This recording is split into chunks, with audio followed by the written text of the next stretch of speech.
खुदाबंद का वचन जे कहता है, खुदाबंद का वचन जे कहता है, रखता डर जो यहोवा का, रखता डर जो यहोवा का, खुशी से महकता रहता है। हो खुदाबंद का वचन जे कहता है, खुदाबंद का वचन जे कहता है। दाखलता के जैसे उसकी पत्नी घर में होगी, हर मुश्किल में साथ वो देगी, बनेगी एक सहयोगी। दाखलता के जैसे उसकी पत्नी घर में होगी, हर मुश्किल में साथ वो देगी, बनेगी एक सहयोगी। करता जो विश्वास खुदा पे, करता जो विश्वास खुदा पे, आशीष का बादल बहता है।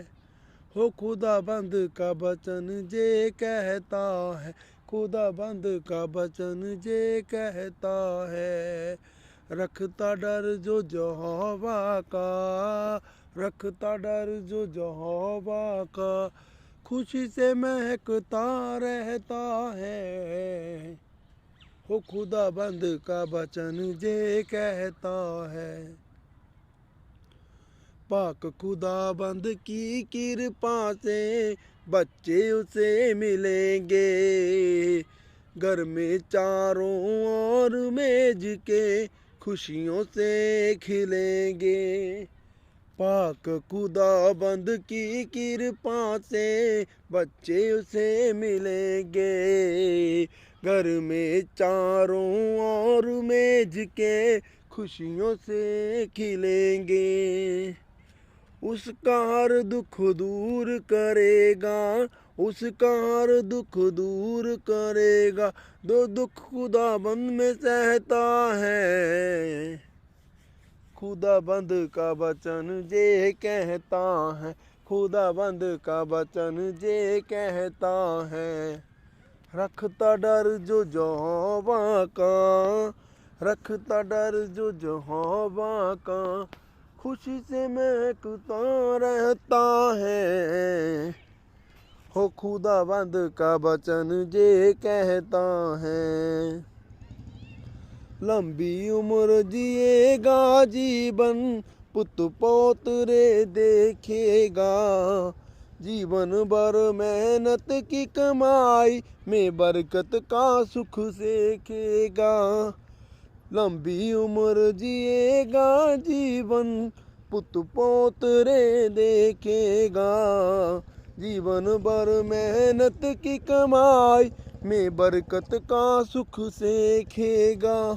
उकाब जैसे ऊंचा चढ़ेगा, उकाब जैसे ऊंचा चढ़ेगा, मतलब से वो नीचे रहता है।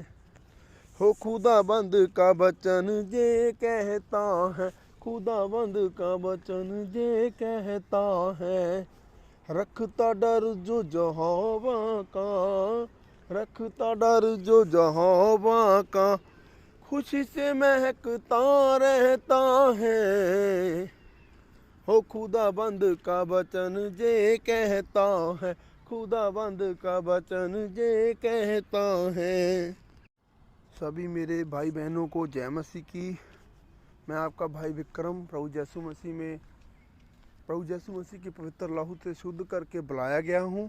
और आज ये भजन जो प्रभु की महिमा के लिए मैंने लिखा है, ये भजन जबूर भजन संहिता 128 अध्याय की बुक में से मैंने लिखा है, जिसमें 128 अध्याय की 3 आयत से जो मैंने शुरू किया है, जहाँ पर लिखा हुआ, तेरी दुल्हन दाखलता जैसी तेरे घर के अंदर होगी, तेरे बच्चे जैतून के पेड़ की तरह होंगे, तेरी मेज़ के इर्द गिर्द घूमेंगे। हालेलुया। सो जो प्रभु का वचन है हमें एक ब्लेसिंग दे रहा है। इस जबूर को अगर आप पूरा पढ़ोगे तो आपको एक उम्मीद की किरण दिखाई देगी, एक परमेश्वर का प्यार जो आपके ऊपर चमकेगा। जैसे प्रभु ने मुझे एक मन में ऐसी इच्छा प्रकट की कि मैं इसके ऊपर एक गीत लिखूं, और मैंने ये बैठे बैठे भजन को तैयार किया। तो मैं आप सबसे गुजारिश करता हूँ कि प्रभु यीशु मसीह में बढ़ते बढ़ते जितने भी ज़बूर है, जहाँ प्रभु की बाइबल में दी गई आज्ञाएं हैं, उनको आप अपने मन में एक गीत की तरह गाओ, ताकि परमेश्वर भी आपसे खुश होगा। तो वचन में लिखा हुआ ज़बूर की आप अगर बुकों में पढ़ोगे, भजन संहिता की बुक्स में पढ़ोगे, कि जैसे दाऊद बोलता है कि मैं परमेश्वर के लिए एक नया गीत लिखूंगा। जैसे कि मूसा के टाइम पे भी मूसा ने खुशी से बोला कि आज मैं खुदा के लिए एक नया गीत गाऊंगा। चाहे आप हन्ना की बुक पढ़ लो, जो बच्चे के लिए रो रही थी, उसने भी बोला कि मैं परमेश्वर के लिए एक नया गीत गाऊंगी। तो बहुत सी बातें हैं जहाँ पर हम बाइबल में देखते हैं कि प्रभु को प्यार करने वाले खुदा के लिए गाना चाहते हैं। मैं आपसे गुजारिश करता हूँ कि आप मेरे लिए प्रार्थना करना कि मैं जब जब परमेश्वर का गीत गाऊं, प्रभु का आत्मा मुझे और ब्लेसिंग दे, और मुझे प्रभु ऐसा बल दे कि जितनी भी दुख कठिनाइयाँ आए, सबसे टकराने का मुझे बल दे। मैं जानता हूँ कि मुझे मसीहत में बढ़ते बढ़ते बहुत सी कठिनाइयों का सामना करना पड़ रहा है। मैं ये भी जानता हूँ कि मेरा जो जीवन है, प्रभु यीशु मसीह जैसे कि मेरे आगे एक आईना है, सेम मुझे दिखता है, और मैं उससे अपने आप को कंपेयर करता हूँ, तो मेरा जीवन प्रभु से अलग है। क्योंकि हमारी जो लाइफ है ना, वो थोड़ा जिस सिचुएशन में, जिस जनरेशन में हम लोगों में रह रहे हैं ना, तो उस हिसाब से है। जैसे कि हम अपने आप को डेली चेंज करना चाहते हैं, पर क्या है, हमें लगता है कि मैं बदल गया हूँ, पर प्रभु का वचन जब हम ओपन करते हैं तो वो हमें एक और चेहरा दिखाता है कि जहाँ से हम गंदे हैं। जैसे कि दुल्हन अपने आप को तैयार करती है, तो वो उसको देखने के बाद लगता है कि मैं पूरी तरह संवर गई हूँ, पर वो जब दूसरी के पास जाती है तो कहीं ना कहीं से वो उसको बताती है कि जहाँ से तेरा जो सही नहीं है। तो ऐसे है कि जैसे जब हम अपने आप को शुद्ध समझते हैं तो हम वचन के पास आते हैं। परमेश्वर का वचन हमें हमारे जब हम बिस्तर पे होते हैं, या फिर जब हम बाइबल पढ़ते हैं, या फिर हम प्रार्थना करते हैं, तो कंटिन्यू वो क्या है, हमें इस चीज़ के अंदर मतलब कि जैसे एक पिन होती है ना, टिप करती है, वैसे हमारे माइंड में टिप करता है। तो हम ज़रूरी है कि मतलब हम इसको ध्यान में रखें, और अपने वो जो हमें जहाँ पर हमें लग रहा है टिप हो रहा है कि जहाँ से मैं सही नहीं हूँ, तो वहाँ से हमें अपने आप को चेंज करना चाहिए, कोशिश करना ज़रूरी है। क्योंकि प्रभु यीशु मसीह का वचन ये कहता है, धन्य हो तुम जो मेरे कारण सताए जाते हो। और वचन में स्पष्ट लिखा गया है कि जिस किसी ने भी अपने पाप का इकरार कर लिया और पूरे दिल से कह दिया कि मैं इस पाप से छुटकारा चाहता हूँ, तो परमेश्वर ने ऑलरेडी इसको छुटकारा दे दिया। अभी बनता यह है, वचन में ये भी लिखा हुआ है कि अगर आप सब कुछ जान बूझ कर आपको पता चल गया कि ये पाप है, फिर भी कर रहे हो, फिर कर रहे हो, फिर कर रहे हो, तो जो पाप आपको क्या है वो परेशान कर देगा। और उससे मतलब जैसे एक पर्सन को जैसे कि किसी ने लोन लिया हो बड़ा अमाउंट, तो उसको वो किस्त आती है ना मंथली, तो वो परेशान करती है। सेम मतलब ऐसे ही इसको ये चीज़ परेशान करती है कि मैं इस स्ट्रगल में हूँ और मैं छुटकारा क्यों नहीं पा रहा हूँ, ये शर्मिंदगी मुझे छोड़ क्यों नहीं रही।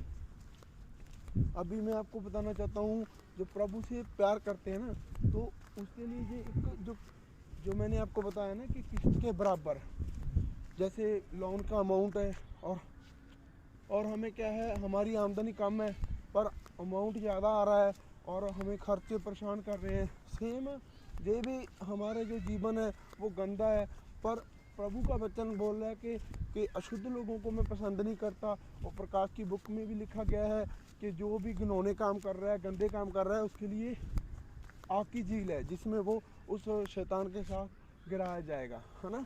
तो मैं आप सबको बोलना चाहता हूँ कि वचन स्पष्ट लफ्ज़ों में नई जो पुराने सेमेस्टर से ही हम पढ़ते आ रहे हैं कि यहोवा ने बोला सबसे पहले उत्तम वस्तुओं के बारे में प्रभु ने तैयारी जो करी है ना, उसके लिए हमें बनाया।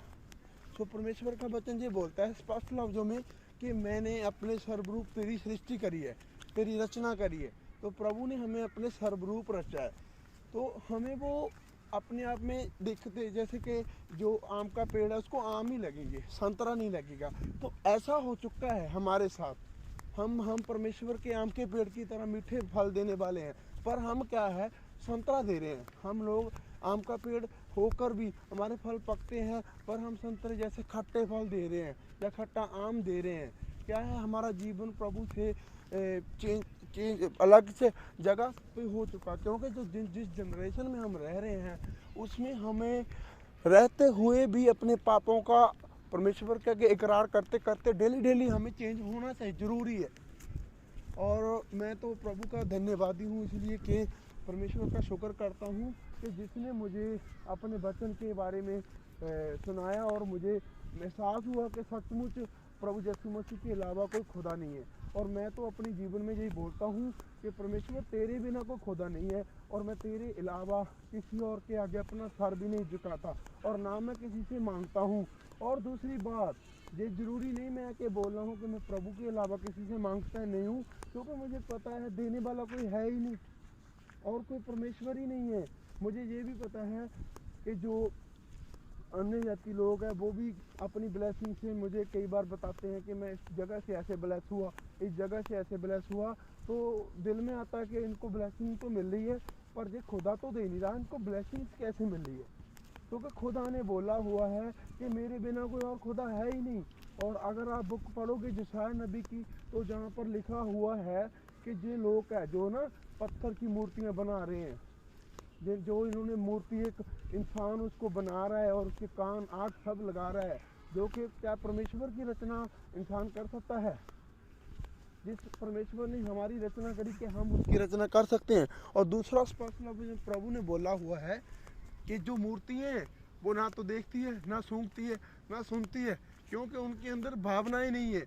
सचमुच मैं भी वैसे ही जीवन वाला था, उन मूर्तियों के आगे अपना विचार रखने वाला। मुझे लगता था कि मेरी प्रार्थना सुन ली गई है। तो क्या है, मैं अंधा था, मुझे दिखाई नहीं दे रहा था कि मेरे पाप क्या है। अब प्रभु ने मुझे मेरे पाप दिखाए और मेरे अंदर सचमुच, जैसे कि परमेश्वर के वचन यिर्मयाह की बुक में आप पढ़ना कि परमेश्वर ने बोला है वचन में, मैं इनके ऊपर पानी का छींटा दूंगा और एक नया आत्मा इनके ऊपर बरसाऊंगा और इनके अंदर से पत्थर का दिल निकाल के इनको मांस का दिल दूंगा। सचमुच प्रभु ने वो वचन हम पे पूरा किया है। और आपको एक और बताना चाहता हूँ, हिजकिय्याह की बुक पढ़ना, जहाँ पर सूखी हड्डियों के बारे में 37 चैप्टर में लिखा हुआ, हिजकिय्याह के अध्याय 37 की शायद समथिंग 12 से 14 ऐसे कुछ होगी, जहाँ पर प्रभु ने बोला हुआ कि हिजकिय्याह उस नबी को कि जा और एक जहाँ पर हड्डियाँ पड़ी है उधर जा और वहाँ पर नबूवत कर कि हड्डियों में जान पड़ जाए, मांस चढ़ जाए। तो उसको लगा कि ऐसा कैसे संभव है कि हड्डियों में कैसे मांस आ जाएगा। तो प्रभु ने ये किया। तो यीशु मसीह ने भी अपने, अगर आप पढ़ोगे है ना, लुक्का अध्याय, शायद लुक्का की बुक 18 की 11 आयत है समथिंग, इतना पता है कि लुक्का की बुक में यीशु मसीह ने ये अध्याय इस वचन को बयान किया है कि जो काम इंसानों से मुश्किल है वो प्रभु के लिए बिल्कुल सिंपल है।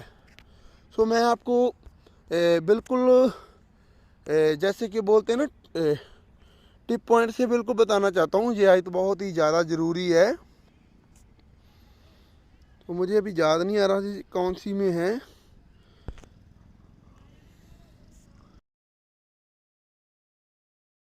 इतना पता है मुझे, मैं आप इसको नीचे डिस्क्रिप्शन में मेंशन करूंगा कि जहाँ यीशु मसीह ने बोला हुआ कि हाँ जो काम इंसानों से मुश्किल है वो क्या है, परमेश्वर यीशु प्रभु के लिए वो कोई भी काम मुश्किल नहीं है। सो मैं आप सबको ये गुजारिश करना चाहता हूँ कि प्रभु में बढ़ते जाओ। जो परमेश्वर सूखी हड्डियों में जान डाल सकता है, जो उनके ऊपर आत्मा बरसा सकता है, कर सकता है। सो इसमें जो प्रभु के इस भजन में मैंने ब्लेसिंग के बारे में बयान किया है, जो सचमुच प्रभु अपने डरने वालों को जो ब्लेसिंग्स देता है और परमेश्वर अपने डरने वालों के से बहुत प्यार करता है। सचमुच प्रभु ने हमसे बहुत प्यार किया है सो आप सब मेरे लिए प्रार्थना करना, ताकि जो प्रभु ने मेरे ऊपर ब्लेसिंग बनाई है वो ऑलरेडी हमारे लगातार चलती रहे। मुझे भी पता है कि जो संसार का शैतान है ना, वो बहुत तेज़ है। उसने मेरे ऊपर फन मारा था आज से 4-5 साल पहले, 4-5 साल पहले, हाँ, कि उसने मेरी जान लेने की कोशिश करी। और मैं बताना चाहता हूँ उसके बाद भी वो कंटिन्यू इस चीज़ में चलता रहा। पर मैं आप लोगों को ये भी बताना चाहता हूँ कि शैतान ने मुझसे, मेरे उस जीवन से बहुत कुछ छीन लिया। मैं अपने आप को ऐसा फील कर रहा था कि मैं बहुत पीछे चला गया। ये सच है कि मैंने मरने की कोशिश करी। और मैं आपको ये भी बताना चाहता हूँ अपनी ज़िंदगी का सच, अभी भी मेरी ज़िंदगी से मुश्किलें जो हटी नहीं है, कम नहीं हुई है। पर मुझे प्रभु का वचन है जो सुख देता है, शांति देता है।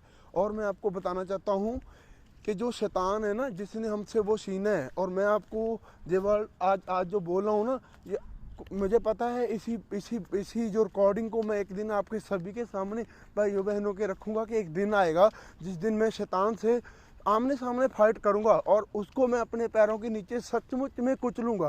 क्योंकि प्रभु ने मुझे ये वर्ड दिया है कि हाँ, प्रभु ने उस औरत से जो बच्चा पैदा किया है उसको अधिकार दिया है उसने, कि मैं उस बच्चे से ही इस शैतान का सर को चलवाऊँगा।